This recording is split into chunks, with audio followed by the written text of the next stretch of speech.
নমস্কার সকলকে বন্ধুরা, সাউথ আফ্রিকা টি-20 লিগের 14 নম্বর ম্যাচটি হতে চলেছে এমআই কেপটাউন এবং পার্ল রয়্যালস টিমের মধ্যে, যেখানে এই দুটি টিমের মধ্যে এবারের এই সাউথ আফ্রিকা টি-20 লিগে 11 নম্বর ম্যাচটি হলো। কদিন আগেই 11 নম্বর ম্যাচটি হলো এবং এই 11 নম্বর ম্যাচটিতে এমআই কেপটাউন টিম 8 উইকেটে হারিয়ে দিয়েছিল পার্ল রয়্যালস টিমকে, যেখানে পার্ল রয়্যালস টিম প্রথমে ব্যাটিং করে 172 রান করেছিল এবং এই রানটি এমআই কেপটাউন টিম কিন্তু খুবই সহজে চেস করে দিয়েছিল।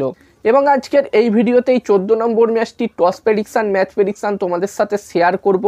তোমরা ভিডিওটাকে স্কিপ করো না, পুরো ভিডিওটা দেখো এবং ভিডিওটা দেখার পরে যদি ছোট্ট ভিডিওটা ভালো লাগে অবশ্যই লাইক করো। এবং সাউথ আফ্রিকা টি-20 লিগের পাশাপাশি বাংলাদেশ প্রিমিয়ার লিগও চলছে, এই দুটো লিগেরই আপডেট তোমরা এই ইউটিউব চ্যানেলে পেয়ে যাবে। যারা যারা এখনও সাবস্ক্রাইব করোনি তারা অবশ্যই আমার এই ইউটিউব চ্যানেলটিকে সাবস্ক্রাইব করে নিও। এছাড়াও বন্ধুরা, আমি আমার টেলিগ্রাম চ্যানেলেও তোমাদের সাথে ক্রিকেটের প্রতিটা ম্যাচের update, toss prediction, match prediction share করে থাকি একদমই ফ্রিতে, একদমই বিনামূল্যে। তোমরা অবশ্যই আমার টেলিগ্রাম চ্যানেলেও জয়েন হয়ে যেও। ভিডিও ডেসক্রিপশান বক্সে আমি আমার টেলিগ্রাম চ্যানেলের লিঙ্ক শেয়ার করে দিয়েছি।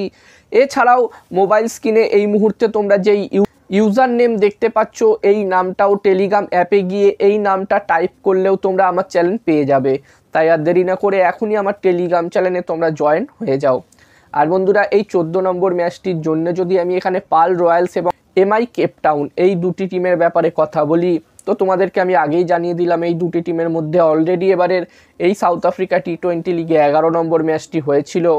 এবং এই দুটি টিমের এই মুহূর্তে পয়েন্টস টেবিলসের অবস্থান নিয়ে কথা বললে, যেখানে পার্ল রয়্যালস টিম এখনও পর্যন্ত 4টে ম্যাচ খেলেছে এবং এই 4টে ম্যাচের মধ্যে তারা 3টে ম্যাচ জিতেছে, 1টি ম্যাচ তারা হেরেছে। এমআই কেপটাউন টিমের বিরুদ্ধেই তারা 1টি ম্যাচ হেরেছিল।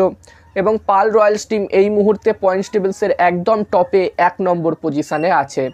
আর বন্ধুরা, অন্যদিকে এমআই কেপটাউন টিমের কথা বললে, এই টিমটি এখনও 4টে ম্যাচ খেলেছে, যার মধ্যে তারা 2টো ম্যাচ জিতেছে, 2টো ম্যাচ হেরেছে। এবং এমআই কেপটাউন টিম পয়েন্টস টেবিলসের 3 নম্বর পজিশানে আছে।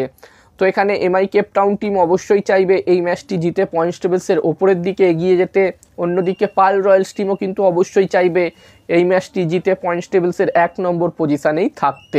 এবার দেখার বিষয় থাকবে এই ম্যাচটিতে কি হয়। এবং এই ম্যাচটিতে আমি যদি আমার প্রেডিকশান তোমাদের সাথে শেয়ার করি, তো বন্ধুরা এখানে আমার মনে হচ্ছে এই ম্যাচটিতে টস জিততে পারে পার্ল রয়্যালস এবং ম্যাচটিও জিততে পারে পার্ল রয়্যালস। আমার প্রেডিকশান রইল এই ম্যাচটিতে টস ম্যাচ দুটোই পার্ল রয়্যালস টিম জিতবে। তো এই ভিডিওতে এই পর্যন্তই। ছোট্ট ভিডিওটা ভালো লাগলে অবশ্যই লাইক করো। আর হ্যাঁ, আমার টেলিগ্রাম চ্যানেলেও তোমরা জয়েন হতে পারো, ডেসক্রিপশানে লিঙ্ক আমি দিয়ে দিয়েছি। আর এরকম ভিডিও আরও দেখতে চাইলে চ্যানেলটিকে সাবস্ক্রাইব তোমরা করে নিও।